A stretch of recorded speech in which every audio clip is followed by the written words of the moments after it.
Oh.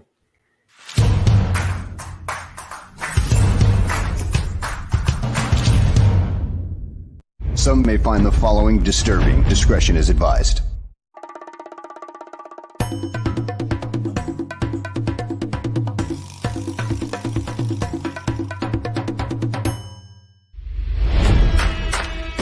Never before in the history of sports podcasts have two men brought you opinion and analysis like these two. They speak for a city that's desperate for wins and titles, not whining and travesty. You might not agree with what they have to say, but you'll defend their right to say it. Sports fans across the world, from Chicago, Illinois, this is the Mac and Reed Show.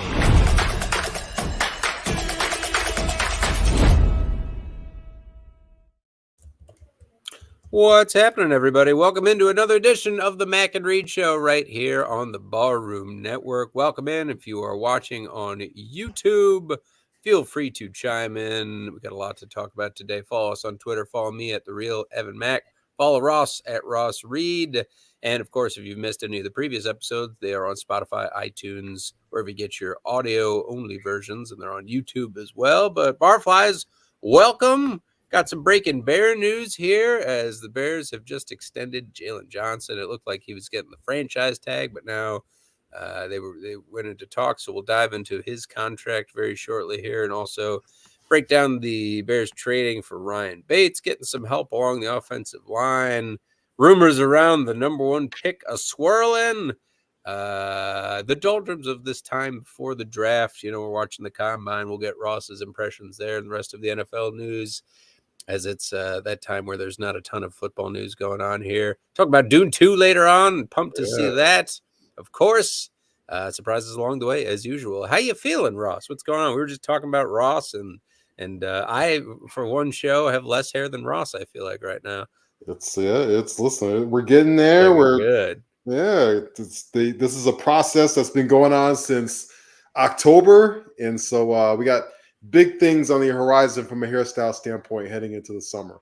Feel free to comment on what hairstyle you think Ross should go for. Should he go for more the unbreakable look, or as I joked before the show, Roman J. Israel, perhaps? Yes. We'd like to see it go as long as you can. Perhaps one of the, I feel like in the Matrix, where there's some dreadlock dudes, something like that. You could rock that, perhaps. Among, many other characters. Yeah, might just go like full, like Ludacris, just full fro. Oh all the time. Ludacris at the halftime show. That's exciting, man.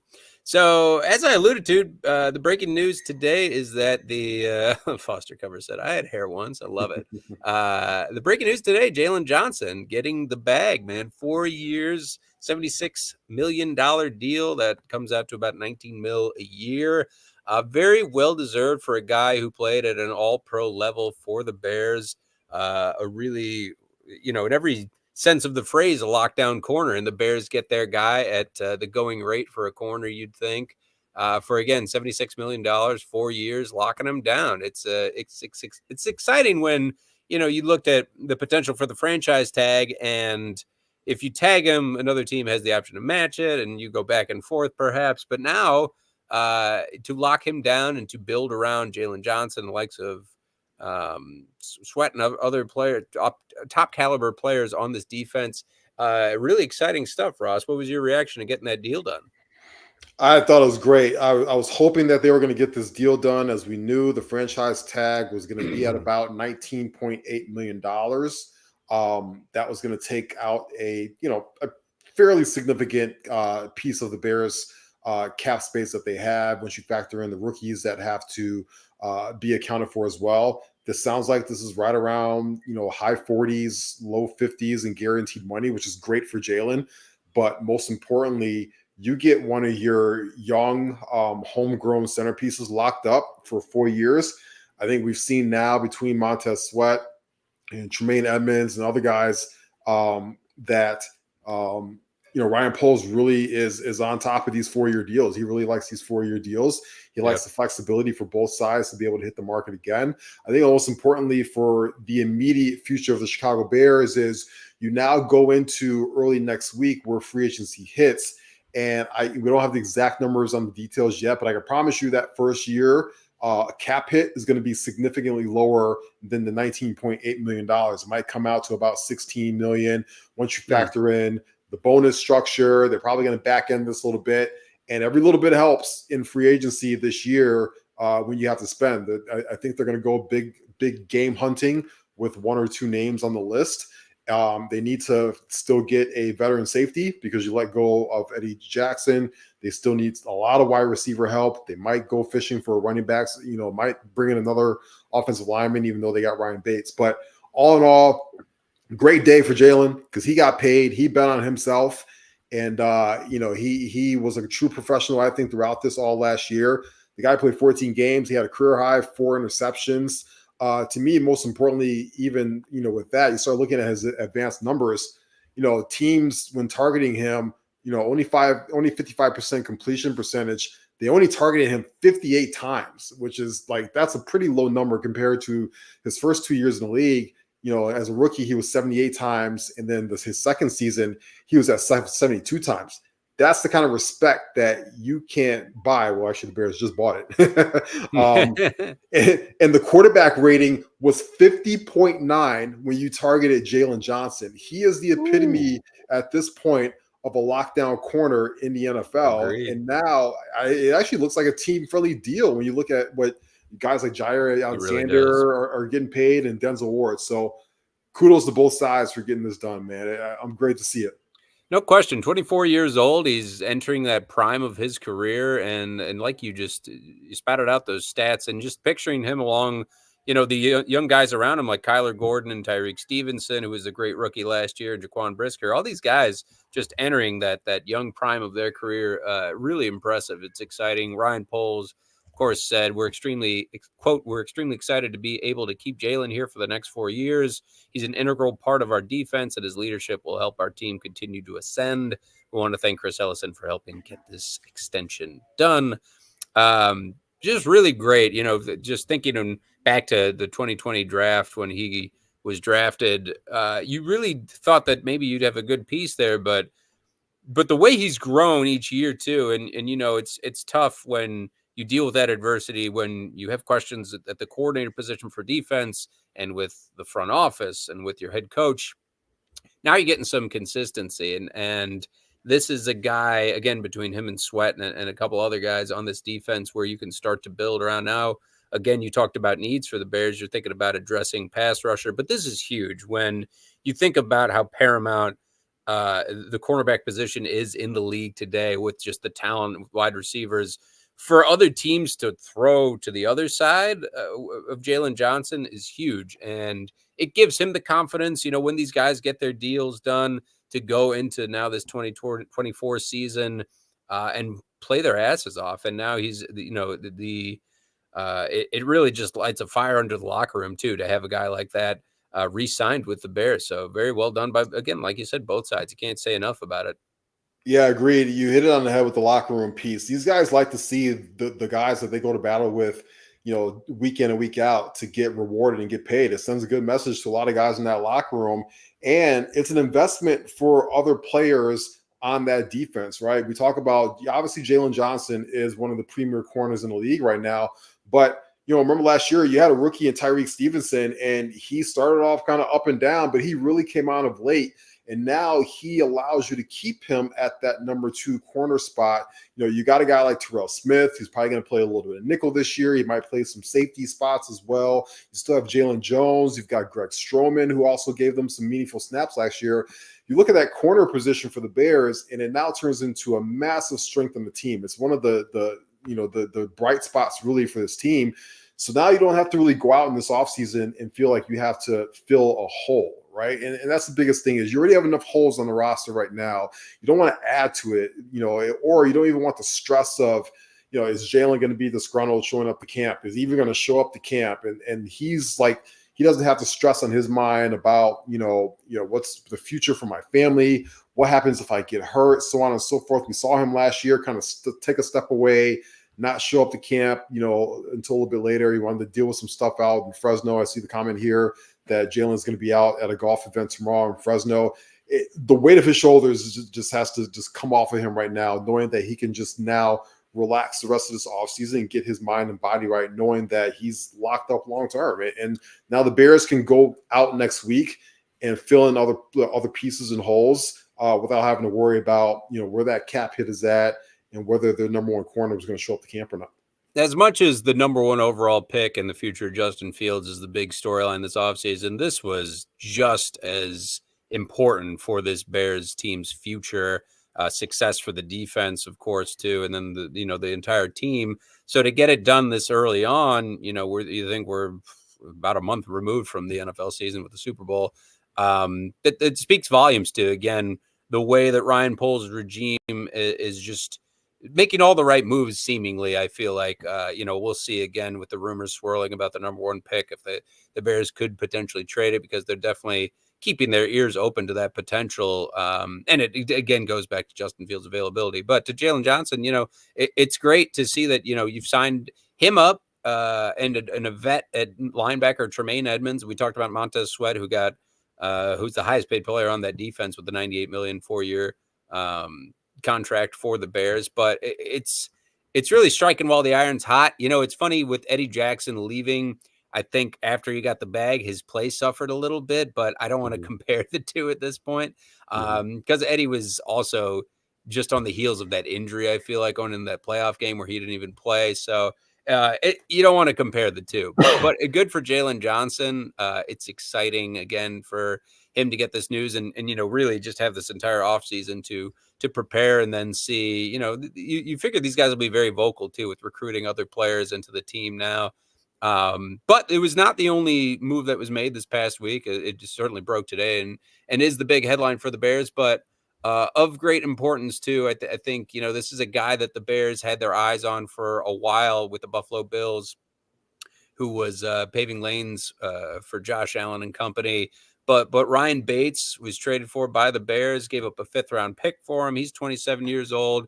He's a guard with who brings a lot of swagger to that team. It's like Ross said, you still should draft a center. You should look, you have Braxton Jones at left tackle, but perhaps you should look at some depth at the entire offensive line, because it's always an next man up type of scenario. But with the big whiff of Nate Davis, I just saw a list of the top 10 worst free agent signings of the last year. Nate Davis was like number 5 on there of all the NFL teams, and rightfully so. Just blew up in their face for his personal reasons or injury, and then when he did play, he just sucked. It was not a great move for the Bears. So now got to reset, put that in rearview mirror, and now you get your guy who you've had an eye on for a while, and Ryan Bates, and you steal him away from Buffalo. What was your reaction to that move, Ross? Yeah, I mean, he's a guy that Ryan Poles obviously had his eye on, like you said, a couple of years ago. They signed him to a restricted deal, but Buffalo really valued him in as an asset, as a swing player. But Buffalo right now is going through some serious salary cap issues right now. They are shedding a lot of players right now as they try and reset around Josh Allen. But I like him right now for just being that swing guy. I know right now in the moment he is a starting center, but I still think that Ryan Poles is going to address that spot either in free agency or the draft. And that still is a lot of TBD right now. I'm not a big fan of Bates if he is your starting center, whether that is with a rookie quarterback or even a guy like Justin Fields, because I think that's just a slightly elevated version of Lucas Patrick, and we saw how that worked out last year. But I do think that you hit it on the head. Nate Davis, not the ideal player last year. He struggled. There's injuries. There's personal stuff. Hopefully this year he can come back better. But even on the left side, you've got Tevin Jenkins, who has yet to show that he can play a full season in the NFL. And so you recognize that while your two starting guards are going to be Davis and Jenkins, you still need a depth guy for both of them, because history is showing you these guys are not going to be able to show up for 17 games. And at least Ryan Bates can play throughout that middle interior line. If I were the Bears at this point, I would kick the tires on some of these veteran centers that are on the market. But if things get too expensive, you've got to accumulate more draft picks. And if I were them, I would actually just draft a center and allow that center to be your young starting center going forward, even if that means Bates has to start the season as a starter while that young guy gets ready. But I think that's where they go. This is a very, very deep draft for the center position. Right now, it's all about them accumulating more picks. You've got Justin Fields. You got to make a decision on that. You're probably going to trade him within a week or so if you can find a team for that. You've got the number 9 overall pick that you can potentially trade down for and stockpile some other assets as well from there. So, right now the Bears have 5 draft picks. I think they'll pick up at least 3 more between now and 49 days, I think we're from the NFL draft. Oh, look at Ross. Feel free to chime in if you're watching on YouTube. What did you think of the Ryan Bates signing and trade and reactions to Jaylon Johnson's extension at this point? With Bates, he does fill a need. It's a no-brainer with Buffalo. It's like you said, they just really didn't have a ton of choices as far as letting a guy like him go for a draft pick and getting younger when cap space is an issue for this team overall.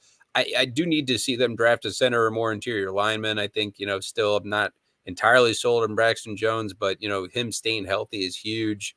You talked about Tevin Jenkins being on and off, but he is really trending in the right direction. Darnell Wright, solid at right tackle, you think. So they're really, it is early on. And we talked about the potential for us to hear about this number 1 overall pick going pretty early before the draft here, as you said. We're maybe 40 some days away from it at this point. But, taking attention away from Justin Fields, the number 1 overall pick, it's just as Ryan Poles making these right moves. You'd got to think, and him making a trip down to the combine and checking out who the Bears will draft at 9 and number 1 overall. I know that there's been a lot of to be said about Caleb Williams and his workout and what he'll be doing in not only the combine, but with individual teams, what you do, and you kick the tires on that potential. But that number 9 pick even seems more interesting to me with, the potential for a Brock Bowers or Roman Duze. And then if Olu Fashanu drops to number 9, do you maybe, think about him and just have a really, really solid starting 5 together there and some depth for whoever will be the quarterback, either Fields or Williams or whoever else it will be. So have you been checking out the combine? Checked out the combine last week. I think the biggest theme that we saw from the combine is in this NIL era of players that, it's all getting paid. The player empowerment era is reaching the NFL quite like it did with the NBA. And I saw a lot of people complaining about the combine last week. Caleb Williams and Jaden Daniels, and this guy's not running, and this guy's not throwing, and this and that. And I got to tell people, the NBA has been here for like 10 years now. This is where the NBA has been at for a while, and this is what's going to keep happening in the NFL going forward. If you are basically the first overall pick, there's no reason for you to run and throw and do any of this stuff in an environment with a lot more other people. You have an opportunity now to control your surroundings, control the narrative. The medical thing, I don't know if people realize how that works, but you're in a room of about 20 to 30 doctors, and it's like rapid fire, people poking, prodding, testing every 15 minutes, this, and that. Caleb Williams doesn't have to do that. He doesn't have to give medicals to the Broncos or the Packers or this and that. He has to give the medicals to one team, maybe 2 or 3. But no more than that, you know what I'm saying? And so you're going to see that going forward. What I think the combine has turned into, which is what it should be going forward, is an opportunity for the lesser guys to be able to showcase their skills. The guys that maybe are fighting for, who's going to get drafted in rounds, 2 through 7, right? And the opportunity for them to rise up. And we saw some dynamic athletes out there. We saw some burners out there, wide receivers running in the 4.2s and 4.3s. We saw some, I thought, some very good elite talent at the offensive line position. I think it's a very good interior offensive line draft. There's some studs at edge. You talked about the options at 9th overall. We have to start talking about guys like Latu from UCLA, and Dallas Turner is going to be out there, and the kid from Florida State as well. There are some good edge talent as well if the Bears want to dip in on that side of things in the draft. So I think that was my biggest takeaway, which is the guys at the top of the draft, they're going to take an NBA approach to this going forward because they now have the power to do that. And this combine turns into a lot of let's let the other guys showcase their skills to see if they can move up. And that's how it should be. Yeah, agreed. Caleb Williams, when you're the presumed number 1 overall pick, your tape speaks for itself. And Marvin Harrison Jr. Basically showed up and said it was some exchange to a GM where basically he's like, you okay with this? Like, I'm not running or anything like that. He's like, yeah, I know what you can do. It could be the same should be said about Caleb Williams and the talent these guys have out there, which is crazy. When you think about these 20-some-year-olds in some cases, that it's come to this point, but rightfully so. I'm curious to see, you talked about the blazing speed of some kids, like it was the kid from Texas who had the 4.2, I think. Unbelievably fast. It just didn't look real. It looked sped up. Just to see the speed of these kids. And it goes back to like high school, just going on my rant here. I feel like now, it's completely different from when we were in high school, just how these athletes are training medicine on their side and just training staff, just the ability to really get a jump on it for these guys, especially who will go in this first round and in the draft overall. Just some of the best athletes in the world. It's impressive. But I digress. Going back to the all-important question, our Bears watch in 2024 on number 1 overall pick and Justin Fields. I saw some joker on Twitter who says it's breaking. The Bears get an offer for number 1 overall pick. There's always some new rumor on Twitter, and we're always on it just thinking, did it happen? But nothing has happened yet. Bears still have the number 1 overall pick. Justin Fields has not been traded yet. Still in the same place we were on our couches from last week that we are now, Ross. And I don't think in your eyes or mine, Xavier Worthy went to the same high school as Jaylon Johnson. Thank you, Vizo Joe or Vizzo. I don't know.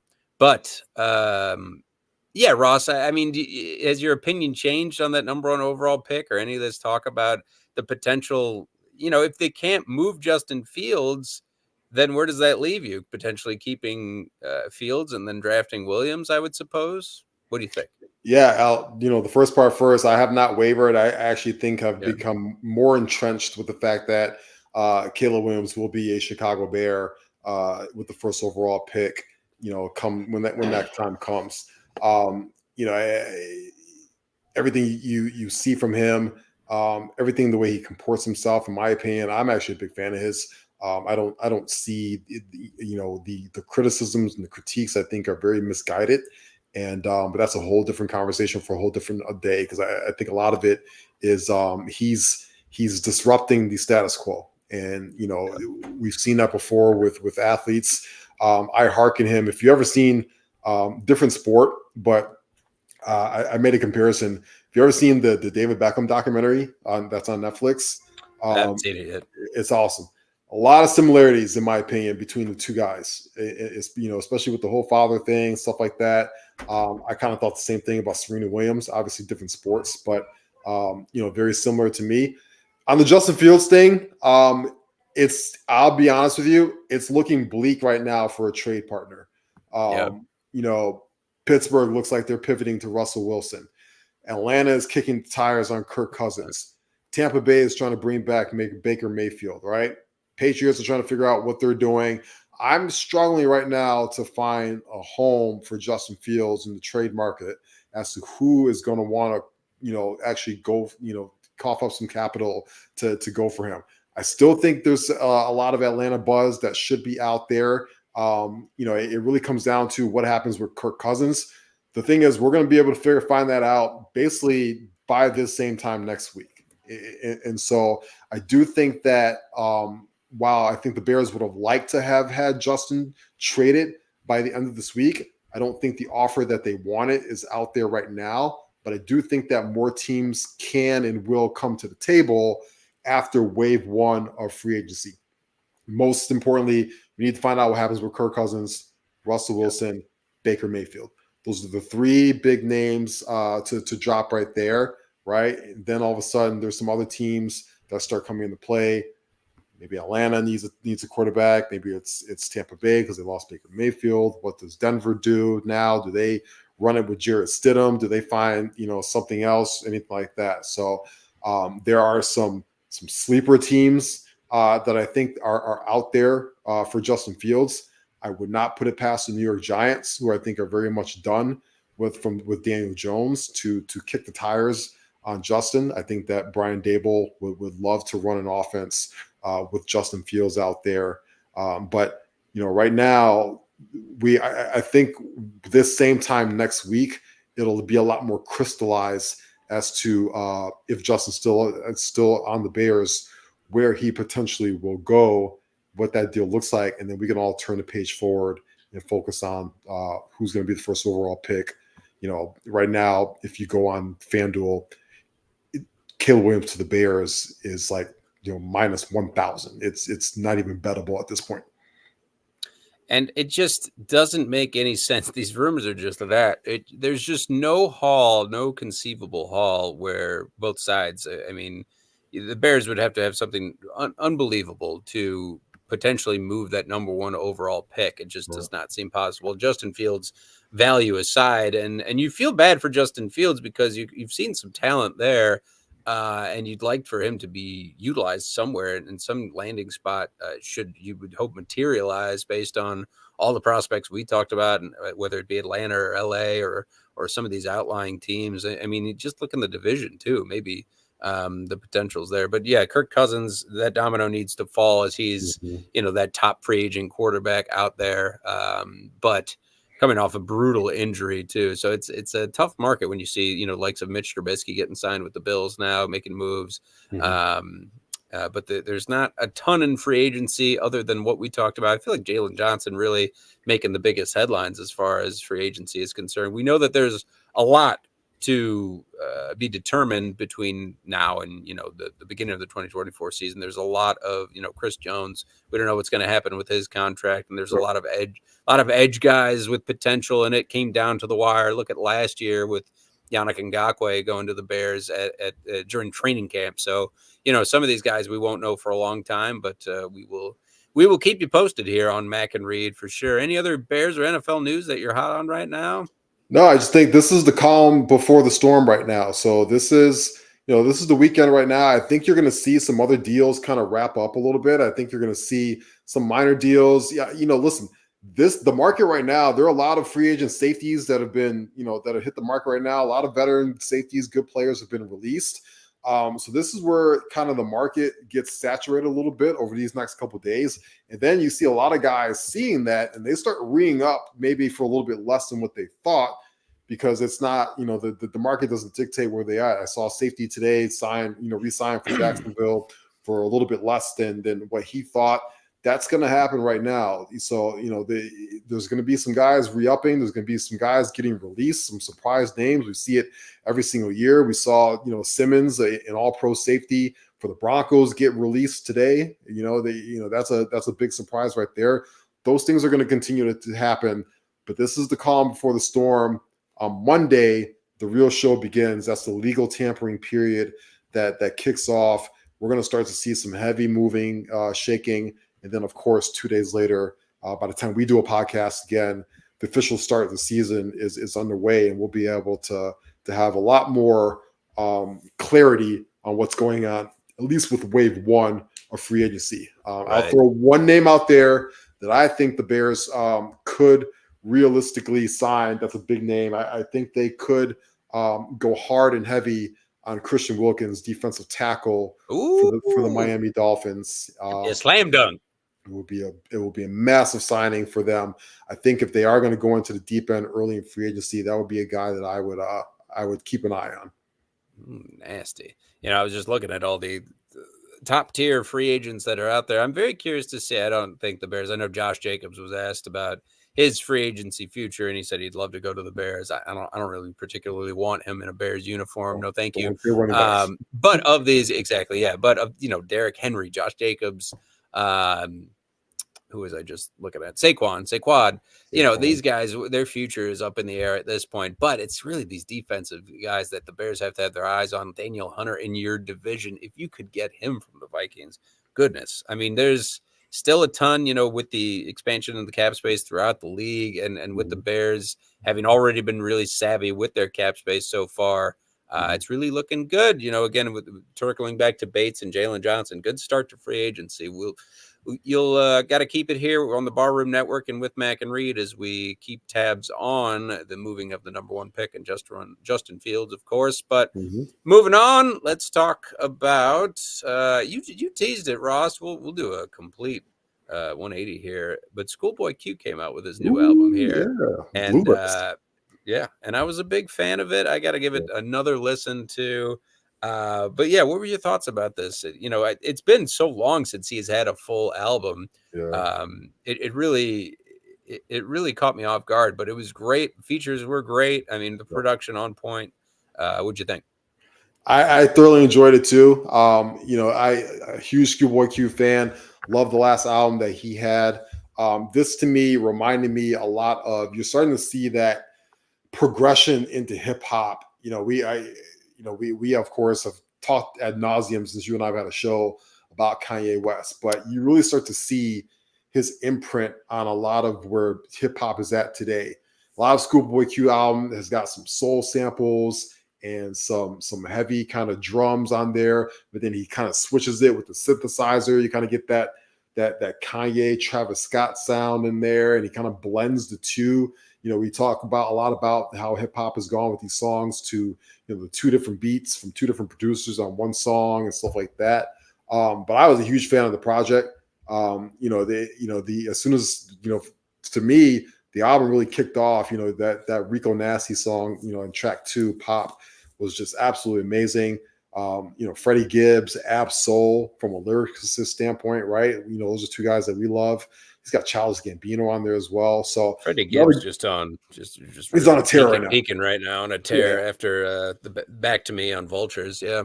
Yes, he's on a tear right now. So I think Schoolboy Q, you know, he's on that Top Dog label. So he always, to me, got like, you know, kind of overshadowed by Kendrick, right? You know, you got guys like Kendrick on there. Even SZA is a huge artist, a Grammy award-winning artist, right? And you know, they got like Sir on there, who's an R&B artist, and J-Rock. Where the hell's J-Rock at? J-Rock's been missing for a while. So there's so much talent on that label. I think even their second level guys get lost in the shuffle. So I'm glad to see him out from that Kendrick shadow on that label for this album, and they put a lot of support behind him, and they put together a good project. I enjoyed it.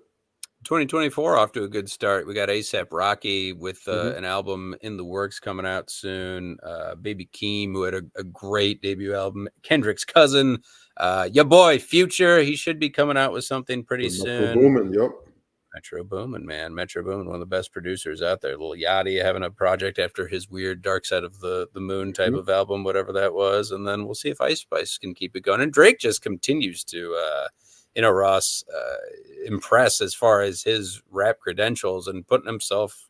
He might be, you know, Mount Rushmore of rappers at this point. He's really getting up there just in sheer volume and features. I mean, it's unbelievable what he has been able to accomplish. He certainly is. You know, to me right now, there's 3 names right now at the top in hip hop. You've got Kendrick, Cole, Drake, and Cole is coming out with a new album too. He teased a sample last week of the Fall Off coming out, and to me right now, Drake is the best entertainer that we have right now in hip hop, right? I think Kendrick is the best artist in terms of taking chances and what he does with his music. But J. Cole right now has got the lyricist belt, in my opinion. I don't think anybody's rapping better, at least out of those 3, than J. Cole right now. And I think he is my favorite rapper alive at the moment. I saw the comment in there too, asking about, you know, Griselda. I'm still a Griselda fan. Sure. I love Kanye. I love Conway's last album. I think it was terrific.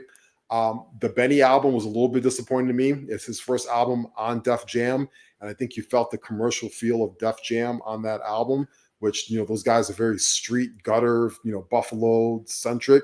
I think West Side Gun of the guys in that group keeps that going the most. But I'm still a Griselda fan, but I'd like to see Benny come together a little bit better next time. But J. Cole's got the belt for me right now, and I don't think anybody's taking that away from him anytime soon. So much so, I think the Fall Off is coming out soon. He just announced Dreamville Festival to be coming out this summer. That album will come out before this summer, and I'm gonna say right now, it's gonna be the best hip hop album, not only of this year, but I think over the last 5 years.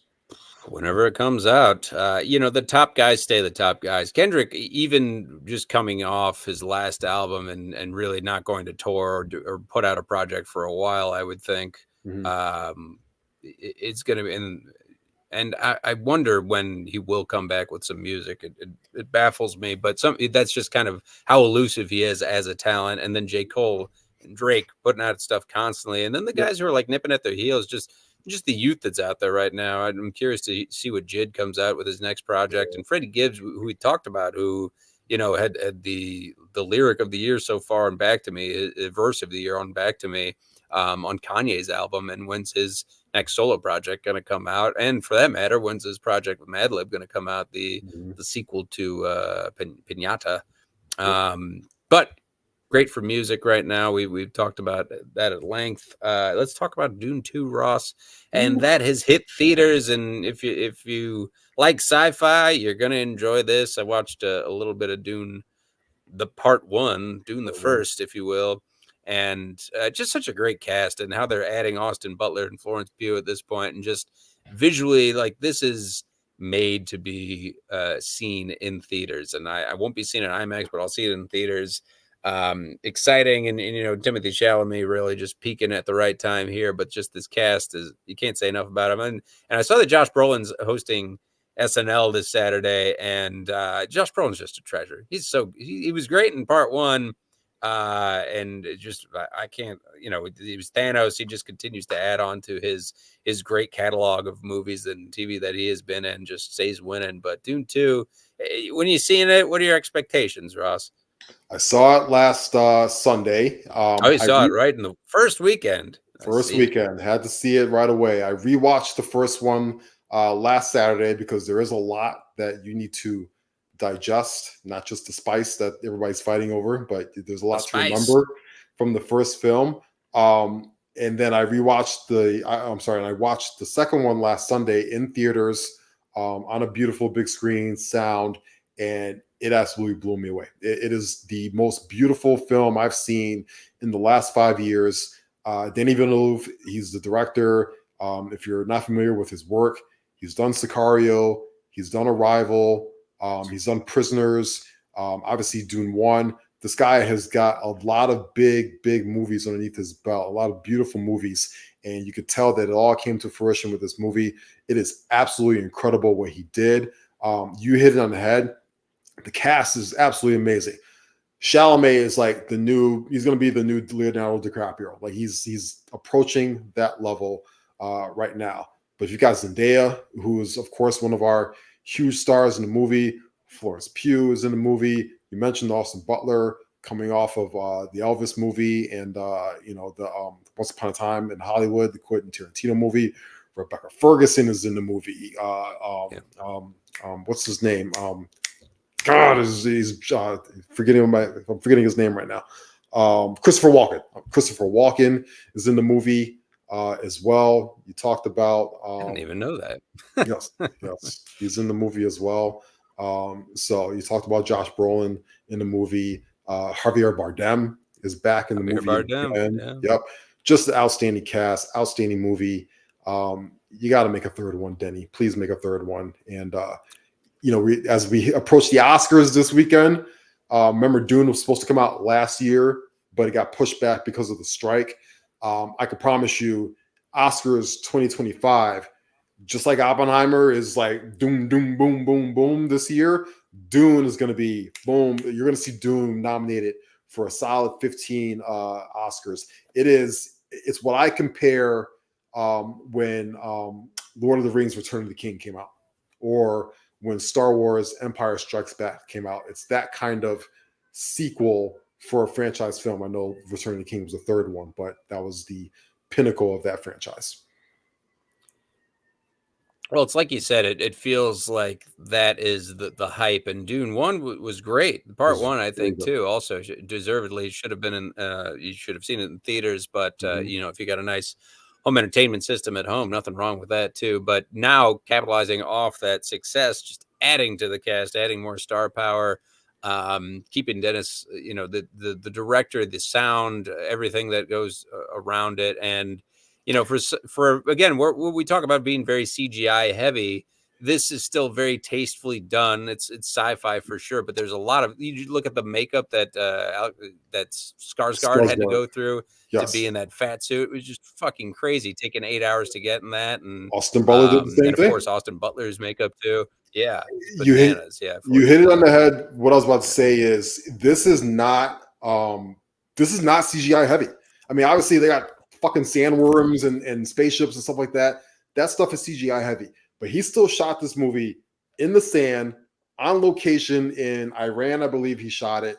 He shot it, he made a point to shoot it underneath the sunlight every single time he did. Like he still shot this beautifully on location. This isn't one of your fast movies that just looks like CGI bullshit, or one of these like they show the trailer to the new Planet of the Apes movie and the new Godzilla versus Kong movie. It looked like a fucking video game. Like it looked like a video game on my TV. I'm like, I'm You not just going to shoot it in a studio. That's right. it. It's a green screen, and you got like Brian, Taylor Henry, what the guy's name from Atlanta. You can tell he's looking at a green screen. It's like, there goes Godzilla again. And I'm like, I don't want to see this. These people were actually like in the sand, in the heat, doing this, and I appreciate that.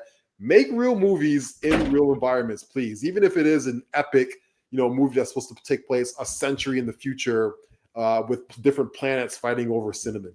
It can be done. It can be done. That spice. I want some of that spice. You want some of the cinnamon. It gives you. It has such great health benefits, and then it's also important for interstellar travel, of course. Yes. What a fucking spice! It's like unobtainium and all this shit. I love these, sci-fi movies. These certain elements and things that are invented here that really are like the MacGuffin for a film that keep it going. Well, I got to see it. I'm seeing Saturday, and I'm excited. Did you get the Dune popcorn box that went viral, Ross? I was so upset. I did not get. They didn't have the Dune popcorn box, which is they didn't even have it. Yeah, but they've been sold out. They have been sold out. I don't know what people are doing with their Dune popcorn boxes in the privacies of their own home. Cut the bottom and have yourself a time. Pretend you're the Sarlacc. Good times. I saw Johnny Manziel in the news. We got quick hits and we'll wrap it up here. But Johnny Manziel in the news talking about not going to the Heisman ceremony for right reason until Reggie gets his Heisman back. It's still ludicrous to me that these kids are getting paid the way they're doing finally, and Reggie can't get his Heisman back. Will he get his Heisman back, Ross? I think he will eventually, but I mean, it's much different circumstances. This is ridiculous. It's much different circumstances, but I equate it to having somebody locked up for selling weed when I can go to my dispensary 3 blocks away and buy it legal now. Like you're punishing people for past transgressions when it was actually in reality it was going on the whole time. There are plenty of stories of even going back to John Wooden, knowing that he had put players on his team that were pay for play. So absolutely nonsense. Shout out to Johnny Manziel for saying that. He's absolutely right. Yeah, please get him his Heisman back as soon as possible. Just right, like Johnny Manziel said, he is the Heisman, just one of the most electric players, of all time that you could think of, and it's just criminal what the NCAA did, taking it away from him. Caleb Williams won his Heisman Trophy. He made $10 million in NIL money as a quarterback of USC. The guy was living in a $1.5 million penthouse downtown LA. Give Reggie his Heisman back. Yeah, man. Do the right thing. Unbelievable. Jake Paul will be fighting Mike Tyson, Ross, and Mike Tyson. 7-year-old Mike Tyson. How old? 57. 57? I was about to say, he's got to be pushing 60 at this point. 57. And I still would not get in the ring with Mike Tyson at 57 years old. It's pretty My kidneys would beg me not to. God damn, yes. Mike Tyson. Pretty unbelievable. I don't know. I don't know if I could tune into that. And it's just such a spectacle with all these Paul fights. I feel like, come on, fight someone an actual boxer at this point. Yeah. You've earned a lot of clout as a competitor at this point.